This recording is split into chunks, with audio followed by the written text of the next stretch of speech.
Dr.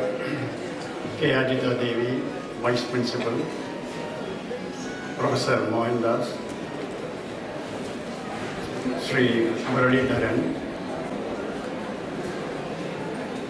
respected members of the faculty, distinguished guests, and dear students. I am re-entering the portals of this great institution after a gap of 64 years. Therefore, on this occasion, I feel I should evoke the blessings of the Supreme Teacher before I start my lecture to you all by reciting the first sloka of Viveka Chudamani. Sarva Vedanta Siddhanta Gojaram Pamagojaram Govindam Paramanandam Sadguram Pranatosmi. The meaning is, I bow to the Supreme Teacher, Govinda, who is none other than the Supreme Bliss, who can be seen not by naked eyes, but can be seen and realized only through the Vedantas and spiritual texts. Ladies and gentlemen, I am very happy that I am with you all this morning as a part of the Garima celebrations. As I mentioned, I studied in this college, those days it was called intermediate, from 1947 to 49. After leaving this college in March 49, I had no occasion to come over to this great institution. I did my studies, earlier studies, in the BM High School in Palakkad, from class 6 to form 6 to the 6th form. I can claim with a lot of pride that Mr. T.N. Cheshan was earlier Cabinet Secretary and the Chief Election Commissioner was my classmate, both in the Mission High School as well as in this college.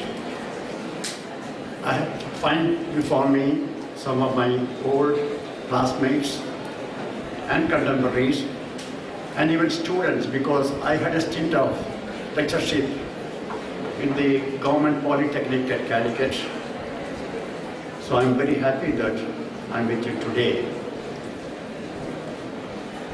On such an occasion, I thought the best thing that I can share with you is my own experience, how a value-based culture or ethic-based culture is so important in our life, which enabled me to execute two of the most important, biggest infrastructure projects in the country in the last few years. These two projects in my case are the Konkan Railway and the Delhi Metro Rail Corporation, Delhi Metro. Konkan Railway, you are all aware, is a 760-kilometer long broad gauge line between Bombay and Mangalore. This line passes through one of the most difficult terrains ever encountered in the history of railway construction in our country. This will be evident to you when I mention, for executing this Konkan Railway, as many as 93 tunnels for a total length of 82.5 kilometers had to be bored through very difficult soil conditions. The longest tunnel on this line is about 6.5 kilometers near Ratnagiri. There are 9 tunnels which are more than 3 kilometers. And there are 147 bridges, major bridges on this line. The longest bridge being across Sharavali River near Karwa, which is more than 2 kilometers in length. The highest viaduct on this line is near Ratnagiri, which has piers as high as Qutub Minar. You can imagine how high this viaduct is.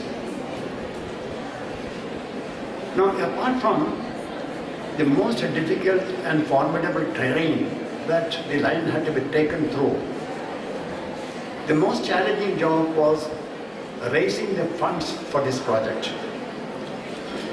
This was the first time the Government of India decided that a railway line should be constructed with private funds.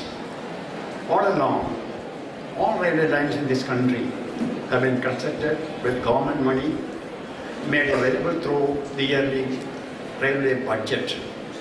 Konkan Railway was the first railway where the government agreed to give only 1/3 of the cost, and 2/3 of the cost had to be raised from the market.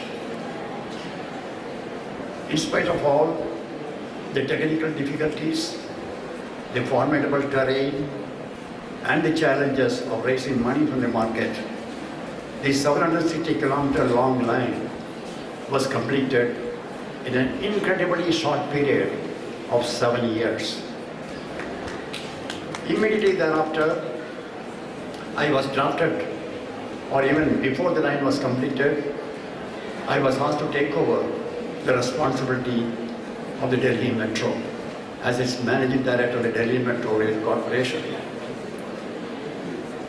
For your information, Delhi Metro is not the first metro in the country. That distinction goes to Calcutta, where a 17-kilometer long metro line was completed in the year 1996. But the experience of Calcutta in completing the Calcutta Metro line number 1 was not a very pleasant one, either for the city or for the country as a whole, because this 17-kilometer long metro line took 22 years for completion, and the cost went up by 14 times. So with this background, or with this record of metro construction in the country, we started the Delhi Metro. When the first phase of Delhi Metro, covering 65 kilometers, was handed over to DMRC, that is Delhi Metro Rail Corporation, the mandate for the government was to complete this project in 10 years' time, as envisaged in the detailed project report of this project. We were able to complete the Delhi Metro in exactly 7 years and 3 months, which is 2 years, 9 months ahead of schedule. Not only that, the cost of the phase 1 of the metro project was 10,500 crores. And we were able to complete this project exactly within the estimated cost. There was no cost overrun, which I consider as a very creditable achievement in the background of severe cost overruns and time overruns that we witnessed in all the major projects in our country.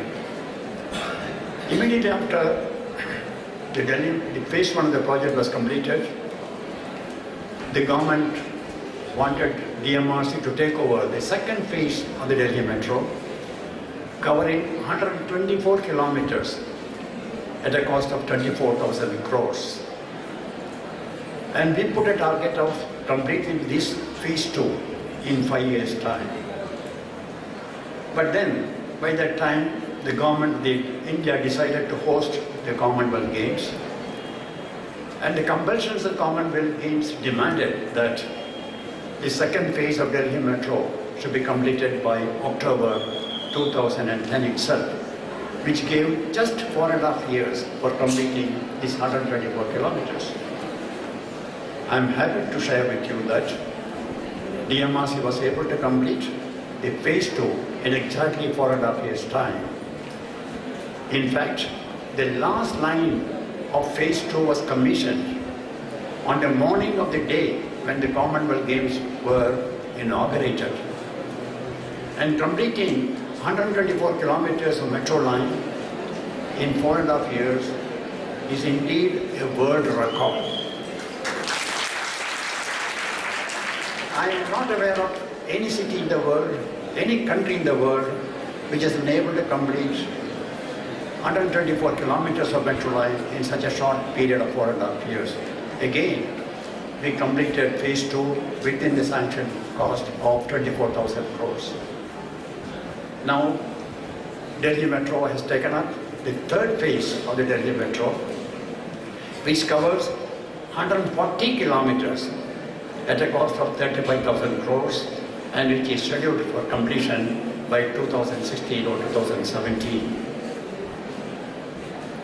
Now, these two, Konkan Railway as well as Delhi Metro, both are government projects, both executed by government bodies, one by the Konkan Railway Corporation, the other by the Delhi Metro Rail Corporation.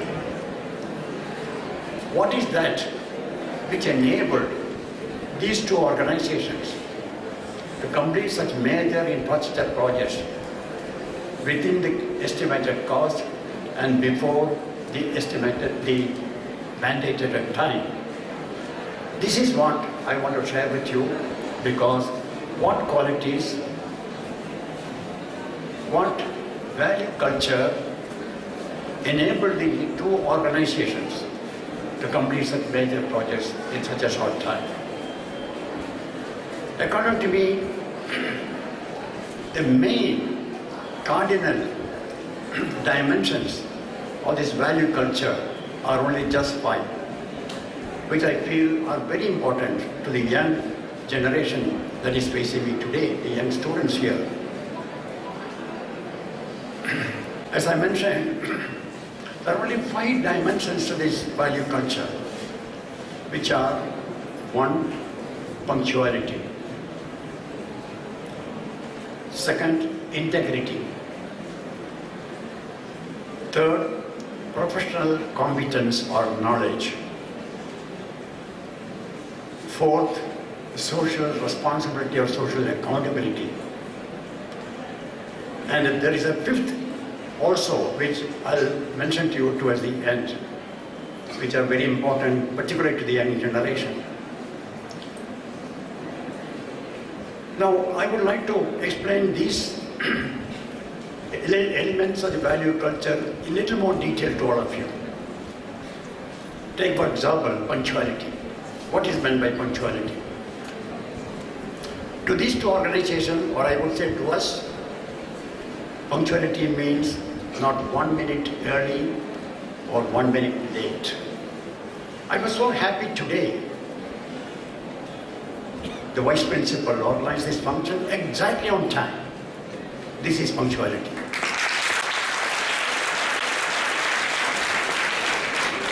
If you really analyze, punctuality is nothing but a courtesy that you show to others.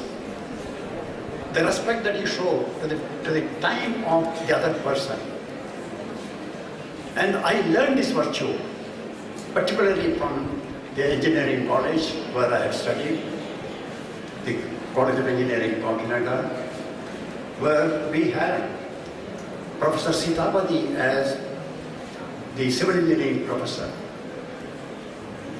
He was so fastidious about this punctuality aspect that he would come to the classroom and the classes are to start at say 11:30. He will just wait outside the door and enter exactly at 11:30 to the classroom. And the lectures are over, 12:30 exactly he would leave. I think I imbibed this virtue from him.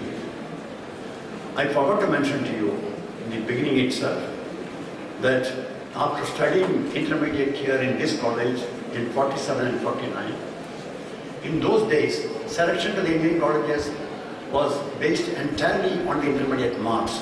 There was no competitive exam. And in the first set of students selected from this college were only two, myself and T.N. Sheshan. Mr. Sheshan decided not to join the college because he wanted to go for Indian administrative service.